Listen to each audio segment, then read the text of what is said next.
At some point in life, a quiet question begins to surface. It doesn't arrive loudly or dramatically. It appears in moments of exhaustion, confusion, or dissatisfaction, usually when everything seems fine on the outside, yet something feels missing within. Carl Jung believed this question was the beginning of individuation, not a crisis, but an invitation. An invitation to step away from who you have been performing as and toward who you actually are. Jung understood that most people never truly disappear. They are constantly visible, constantly responsive, constantly shaped by expectation.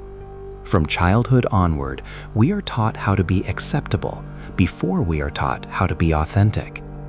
We learn to read the room, manage impressions, adjust our behavior, suppress instincts, and wear identities that guarantee belonging.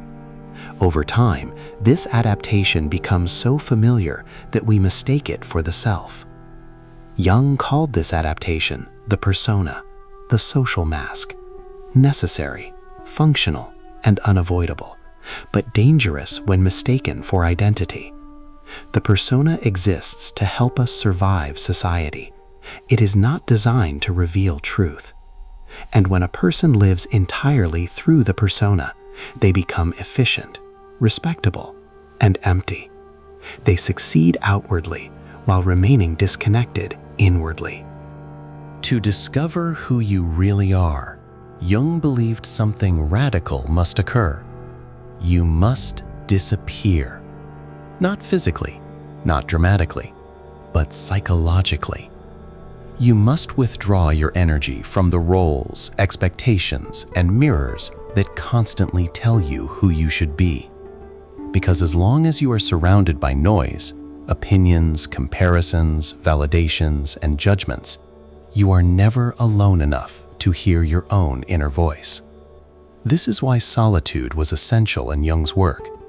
Not loneliness, not isolation born of resentment, but intentional withdrawal. Solitude creates the conditions where unconscious material can surface.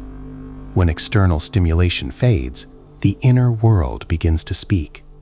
Thoughts you've avoided, feelings you've suppressed, desires you've disowned, fears you've outrun. They rise, not to punish you, but to be acknowledged. Most people are terrified of this phase, because disappearance feels like death to the persona. Without constant reflection from others, the ego feels uncertain, unstable, exposed. Jung warned that this is precisely the moment most people turn back. They distract themselves, they reattach to noise, they resume performing. Not because they found clarity, but because they couldn't tolerate the ambiguity of not knowing who they were. But if you stay, something shifts. You begin to see how much of your life has been reactive, how many decisions were made to avoid discomfort rather than pursue truth, how often you betrayed inner signals to maintain external harmony. This realization can feel painful. Jung never promised comfort. He promised wholeness. This is where self-confrontation begins. Not self-criticism, not self-hatred, but honest observation. You start noticing patterns, emotional reactions that don't match the situation, repeating conflicts, attractions that lead nowhere, resentments that linger.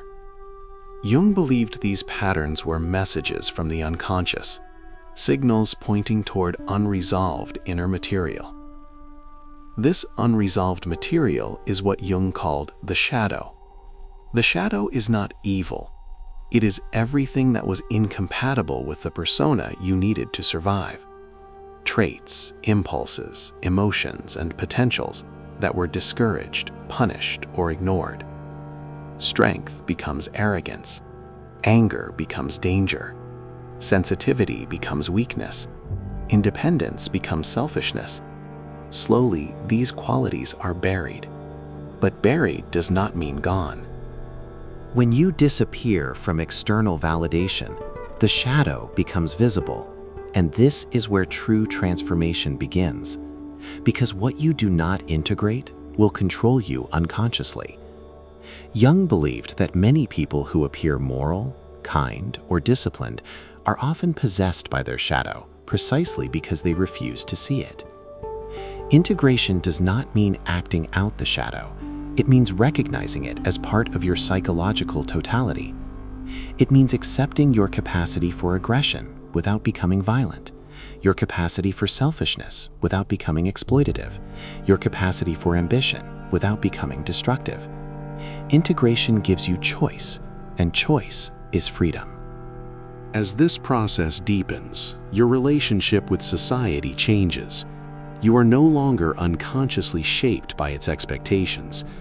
You begin to see how collective norms reward conformity over consciousness, how approval is often given to those who suppress themselves most effectively. Jung believed that society prefers predictable individuals, not whole ones. Disappearing allows you to question inherited values, not to reject them impulsively, but to examine them honestly. You ask yourself, is this belief truly mine, or was it absorbed? Is this goal aligned with my nature, or with fear? Is this identity an expression, or a performance? This questioning phase feels disorienting. Old motivations lose their power. External rewards feel hollow. Familiar roles feel restrictive. Jung described this as the liminal stage, the space between identities. You are no longer who you were, but not yet who you are becoming. It is uncomfortable, but it is necessary. Slowly, a new center begins to form. Jung called this the self, the organizing principle of the psyche. Unlike the ego, which seeks control and approval, the self seeks balance and meaning. When the self begins to guide life, decisions feel quieter but firmer, less dramatic, more grounded. You stop chasing intensity and start valuing coherence. You notice changes in how you relate to others. You no longer over-explain. You no longer seek constant reassurance. You no longer feel compelled to be understood by everyone. Not because you are detached, but because your sense of worth is no longer outsourced. Internal authority replaces external dependence. This is why Jung said that individuation often feels lonely, not because you are isolated, but because you are no longer carried by collective identity. You stand psychologically on your own ground.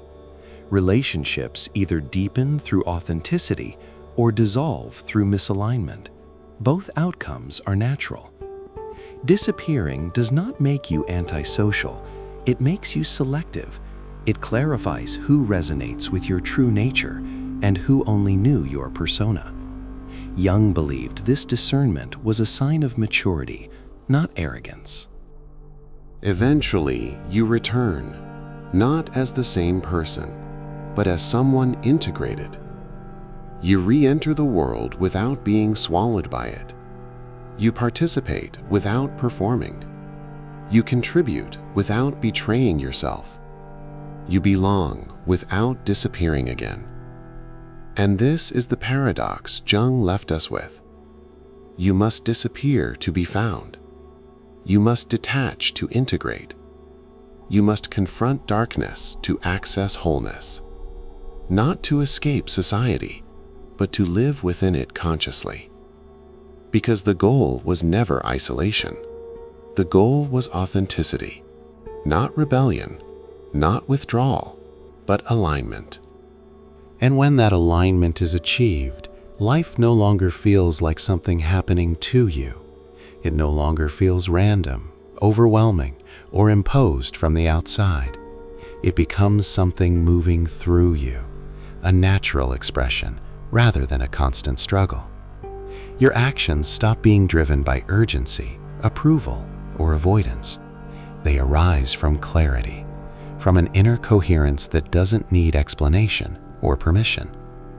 Choices begin to reflect truth instead of fear, not because fear disappears, but because it no longer sits in the driver's seat. You act with a quiet confidence that comes from knowing why you move, not just how. There is less internal resistance, less second-guessing, less need to justify yourself. What once felt forced now feels inevitable. You no longer ask who you should be, because that question belongs to a life shaped by expectation. Instead, you recognize yourself through alignment, through the consistency between your inner world and your outer actions. You know who you are, not as an idea, but as a lived experience. And this is why disappearance is not the end. It is the threshold, the moment you step out of borrowed identities and return with consciousness. You don't vanish from life, you enter it fully for the first time. It is not an escape, it is a beginning.